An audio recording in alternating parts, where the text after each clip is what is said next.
এই সরকারের প্রত্যেক উপদেষ্টার নামে একটা করে কফিন যাবে। যেই উপদেষ্টার জন্য যেই কফিন বরাদ্দ থাকবে সেইটার সামনে তার ছবি থাকবে। অপশন একটা উপদেষ্টাদের জন্য আছে, কারো যদি স্বাস্থ্য বেশি ভালো হয় আগে জানাইবেন, তাহলে একটু কফিনের সাইজ বড় করব, কিন্তু কফিনে আপনার ঢোকা লাগবে। 31শে জুলাইয়ের মধ্যে যদি জুলাই সনদ ঘোষণা না করেন, তাহলে 3 তারিখে আপনারা কফিনে ঢুকবেন, আপনারা আপনাদের পছন্দ মতো কফিন পছন্দ করতে পারবেন। বিএনপিও বলে 31 তারিখের মধ্যে জুলাই সনদ লাগবে। জামাত তাদের প্রোগ্রামের 7 দফার মধ্যে একটা দফাই রেখেছে, জুলাই সনদ লাগবে। এনসিপি তো 3 তারিখ নিজেরা ঘোষণাই করতে চায়। সরকারের আলী রিয়াজ সাহেবও বলে যে জুলাই সনদ 31 তারিখের মধ্যে দিতে চাই। তাহলে ভাই জুলাই সনদ চায় না কারা? আমরা। তাহলে বুঝি আমরাই খেতে চাই না, আপনারা সবাই চায়। বিএনপি চায়, জামাত চায়, এনসিপি চায়, সরকার চায়, তাহলে জুলাই সনদটা আসতেছে না কেন? জুলাই চলে যাইতেছে, জুলাই সনদের কোনো খবর নাই। দেখেন, বিমান দুর্ঘটনা হবে, লঞ্চ দুর্ঘটনা হবে, রাষ্ট্র বাইচে থাকলে হাজারটা বিপদ ঘটতেই থাকবে। কোনোভাবেই জুলাই সনদ থেকে ফোকাস সরিয়ে ফেলা যাবে না। রাষ্ট্র বিনির্মাণে যে হিসাবের সংগ্রাম, তা থেকে ফোকাস সরানো যাবে না। আপনাদেরকে এক্স্যাক্টলি বলে দেই, সময় আজকে হলো 23 তারিখ, 31 তারিখ পর্যন্ত সময়। 31 তারিখের মধ্যে কিভাবে করবেন আর জানি না, কতদূর গেছেন তাও জানি না, যে কোনো উপায়ে আপনাকে জুলাই সনদ ঘোষণা করতেই হবে। সময় 31শে জুলাই, ওই দিন ঘোষণা করলেও হবে না, মিনিমাম তার 2 দিন আগে এইটাকে খসড়া ওয়েবসাইটে প্রকাশ করতে হবে। যা ইচ্ছে তাই আবার একটা এই 71-এর বাকশালী সংবিধানের মতো ন্যারেটিভ আপনি আবার প্রকাশ করে দিবেন, সেটা হবে না। মিনিমাম 2 দিন আগে ওয়েবসাইটে প্রকাশ করতে হবে জনতারে দেখার জন্য। 31শে জুলাইয়ের মধ্যে জুলাই সনদ ঘোষণা করতে হবে।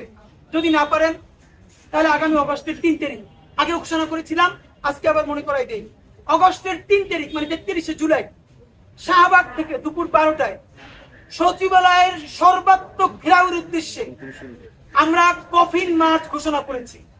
শুধু আপনাদেরকে কফিন মার্চের একটা আইডিয়া বলি, এই কফিন মার্চে বাংলাদেশের অগণিত শহীদ পরিবারের বাবা মা থাকবেন, চোখ হারানো, হাত পা হারানো আমাদের অন্ধপঙ্গু জুলাই যোদ্ধারা থাকবেন, হাজারো ছাত্র জনতা অংশগ্রহণ করবেন। এই সরকারের প্রত্যেক উপদেষ্টার নামে একটা করে কফিন যাবে।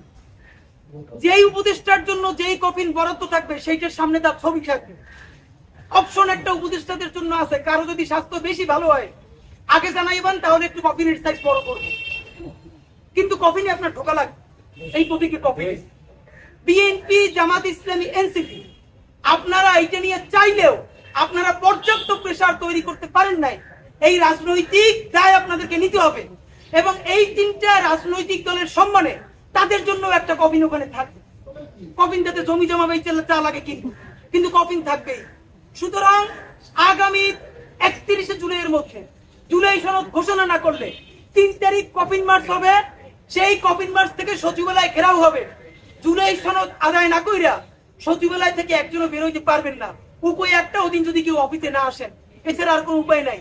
আজকে এইখানে আসার আগে ডক্টর ইউনূস থেকে শুরু করে প্রত্যেক উপদেষ্টার কাছে আমরা এই কফিনে ঢোকার একটা অনুরোধ জানাইয়া চিঠি ইস্যু করছি।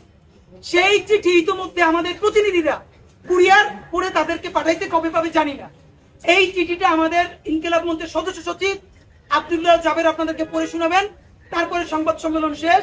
চিঠির ইস্যু হইল 31শে জুলাইয়ের মধ্যে যদি জুলাই সনদ ঘোষণা না করেন, তাহলে 3 তারিখে আপনারা কফিনে ঢুকবেন, আপনারা আপনাদের পছন্দ মতো কফিন পছন্দ করতে পারবেন।